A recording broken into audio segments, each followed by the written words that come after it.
আহ, সর্বশেষ 22 নাম্বার। এটা একটা কি বলবো, বেশ কমপ্লেক্স একটা কোশ্চেন আমার কাছে মনে হয়। তোমার কাছে সহজ লাগতেও পারে। তো দেখো, এখানে হচ্ছে পি ভার্সেস ভি একটা গ্রাফ দেওয়া আছে, অর্থাৎ চাপ আয়তনের একটা গ্রাফ দেওয়া আছে এবং সেখানে পদ দেখানো হচ্ছে। দেখো, পদ দেখানো হচ্ছে যে একটা এ থেকে বিতে গেল, বি থেকে সিতে গেল, দেন সি থেকে আবার এতে ফিরে আসলো। তো এটা একটা চক্রীয় একটা পথ দেখানো হয়েছে।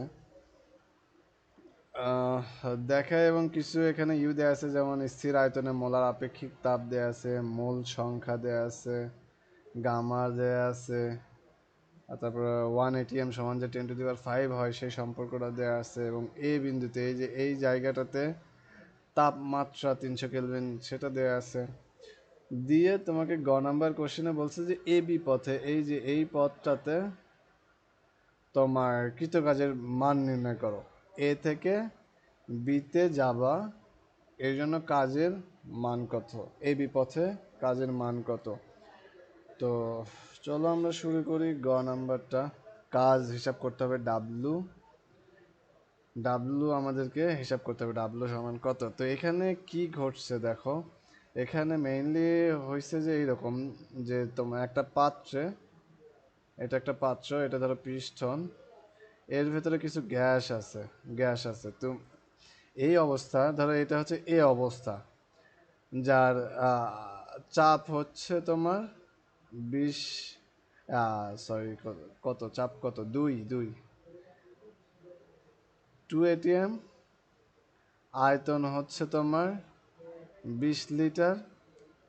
এখন এই অবস্থা থেকে তুমি কি করছো, এখানে চাপ প্রয়োগ করছো উপরে, এখানে চাপ প্রয়োগ করে এটাকে সংকুচিত করছো। সংকুচিত করলে ধরো এখানে হয়তো আসছে, এখানে আসার পরে তার আয়তন হয়ে গেল অর্ধেক, 10 লিটার, এবং চাপ বেড়ে হয়ে গেছে, চাপ বেড়ে হয়েছে 4 ATM, 4 অ্যাটমসফিয়ার। আয়তন কমছে, চাপ বাড়ছে, এটাই বোঝাইতেছে। তো তাহলে এখানে তুমি কি করছো, মেইনলি এই প্রেসটানে প্রেসার দিছো, প্রেসার অর্থাৎ এই গ্যাসের ওপর তুমি কাজ করছো বাইরে থেকে, সেটাই হচ্ছে এখানে দেখানো হয়েছে। তো এই কাজের পরিমাণ তুমি দুইভাবে হিসাব করতে পারো। তো এখানে আমরা মেইনলি ইজি একটা ওয়ে অবলম্বন করব, সেটা হচ্ছে কি, যে এই পথের কাজ হবে তোমার এই যে এই অংশটুকুর ক্ষেত্রফলের সমান, এই অংশটুকুর ক্ষেত্রফলের সমান, এই অংশের ক্ষেত্রফল, আর এ বি পথের কাজ সেম। তাহলে ডাব্লু কাজ হবে, এটাকে যদি আমি আরেকটা বিন্দু বলে দিই যে এটা ধরো ডি বিন্দু, তাহলে কি হবে, এ বি ডি অংশের ক্ষেত্রফলের সমান, অংশের ক্ষেত্রফল। এই যে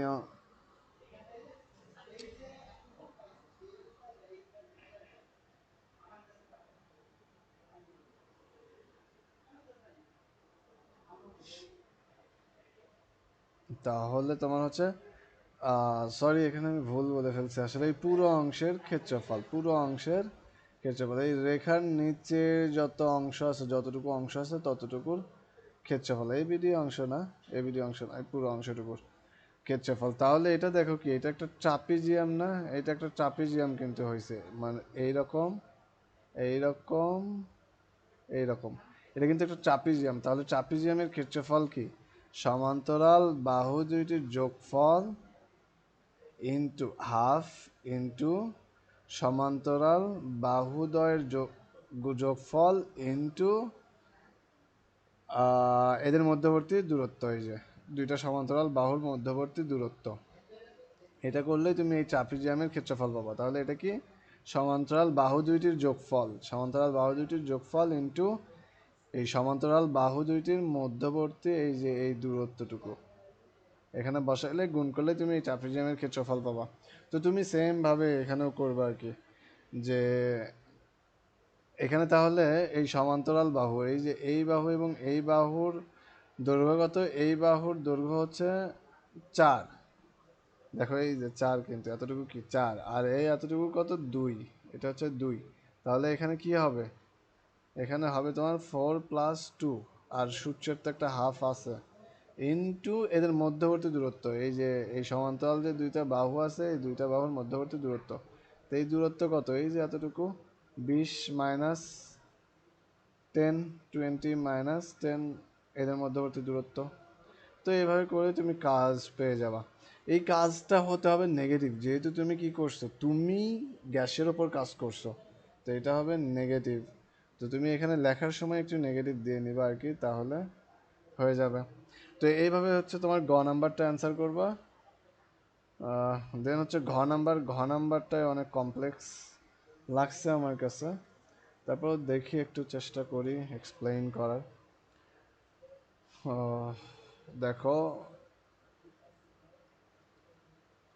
এখানে হচ্ছে এই যে একটা মানে একটা চক্রীয় দেয়া আছে, এ থেকে বি, থেকে বি থেকে সি, সি থেকে এ, এই পুরো চক্রটিতে তুমি পুরো চক্র ঘুরলে এনট্রপির পরিবর্তন কত হবে এটা বের করতে হবে।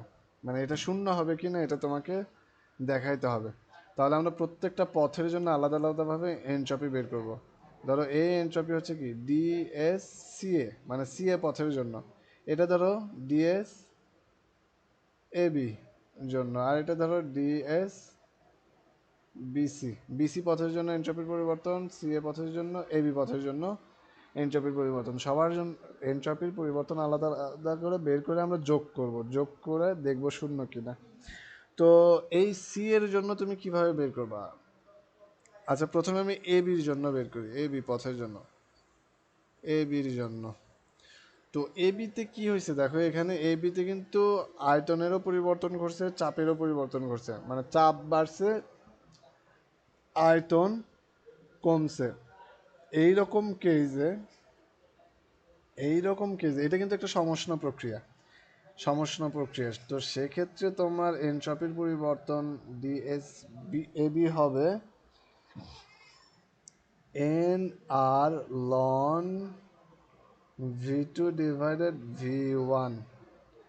এটা আরেকটা একটা ইকুয়েশন, এটা কিন্তু সমষ্ণ প্রক্রিয়ায় এনট্রপির পরিবর্তনের ইকুয়েশন। এটা হচ্ছে কি সমষ্ণ প্রক্রিয়ায়, সমষ্ণ প্রক্রিয়ায় এনট্রপির পরিবর্তনের ইকুয়েশন, প্রক্রিয়ায়, প্রক্রিয়ার এনট্রপির পরিবর্তনের ইকুয়েশন। তো তুমি এখানে এন বসাবা, এন কত দেয়া আছে, যে কত মোল, 1.6 মোল দেয়া আছে, এন দেয়া আছে 1.6 মোল, এটা বসাবা। আর কত, আর হচ্ছে 8.314 সম্ভবত, এটা তুমি বসাবা, এগুলো মুখস্থ থাকতে হবে তোমার। ভি টু, ভি টু কত ছিল, ভি টু হচ্ছে 10 লিটার, এবং ভি ওয়ান হচ্ছে 20 লিটার। তো এগুলো বসাই দিলে তুমি প্রথমটার জন্য এনট্রপির পরিবর্তন পেয়ে যাবে। এখন হচ্ছে বিসি পথের জন্য, বিসি পথে কি হয়েছে, বিসি পথে কিন্তু আয়তনের পরিবর্তন হয় নাই, দেখো পুরো অংশে 10 লিটারই ছিল, বি থেকে সিতে গেছে, এখানে আয়তন কিন্তু 10ই ছিল, তাহলে এটা কি সম আয়তন প্রক্রিয়া, এটা হচ্ছে সম আয়তন প্রক্রিয়া। তো সম আয়তন প্রক্রিয়ার জন্য এনট্রপির পরিবর্তন হচ্ছে তোমার N CV loan T2 divided T1। তো এখানে T2 মিনস টিসি, টিসি, আর T1 মিনস হচ্ছে টিবি। বি বিন্দুতে আয়তন, সি বিন্দুতে আয়তন, সি বিন্দুতে আয়তন, বি বিন্দুতে আয়তন, মানে তুমি বি থেকে সিতে গেছো, তাই সি বিন্দুর আয়তন তাপমাত্রা ডিভাইডেড বি বিন্দুর তাপমাত্রা। তো এগুলো বসাই দিলে হবে। এখন তুমি সি বিন্দুর তাপমাত্রা তো জানো না, এ বিন্দুর শুধুমাত্র তাপমাত্রা জানো, বি বিন্দুরও জানো না, সি বিন্দুরও তাপমাত্রা জানো না, তবে বি বিন্দুর চাপ জানো, সি বিন্দুর চাপ জানো। তো তাহলে ওই চাপ থেকেই হচ্ছে তোমার তাপমাত্রাটা বের করতে হবে। এখানে যেহেতু সমষ্ণ প্রক্রিয়া, এটা ভি হচ্ছে কনস্ট্যান্ট, আয়তন কনস্ট্যান্ট, তাহলে এক্ষেত্রে একটা সম্পর্ক আছে, সেটা হচ্ছে টিসি ডিভাইডেড টিবি ইকুয়াল পিসি ডিভাইডেড পিবি। এইটা অর্থাৎ ওই যে তোমার এরকম একটা ইকুয়েশন ছিল না, যে তোমার হচ্ছে V P one V one equal P2 V two, এটা কখন হয়? এটা হচ্ছে যখন সমষ্ণ প্রক্রিয়া, টি হচ্ছে কনস্ট্যান্ট, তাপমাত্রা কনস্ট্যান্ট, তখন এটা। যখন হচ্ছে তোমার আয়তন কনস্ট্যান্ট হয়, আয়তন কনস্ট্যান্ট অর্থাৎ সম আয়তন প্রক্রিয়া, তখন এটা হয়ে যায় এরকম, P1 divided P2, T1 divided T2, অর্থাৎ চাপ তাপমাত্রার সমানুপাতিক, বা ভাইস ভার্সা, তাপমাত্রা চাপের সমানুপাতিক এরকম। তো তুমি হচ্ছে এখন পিসি কত, পিসি জানো, কিন্তু পিসি হচ্ছে তোমার 5.28, দেখো এই যে এখানে দেয়া আছে 5.28, তো এখানে বসাবা।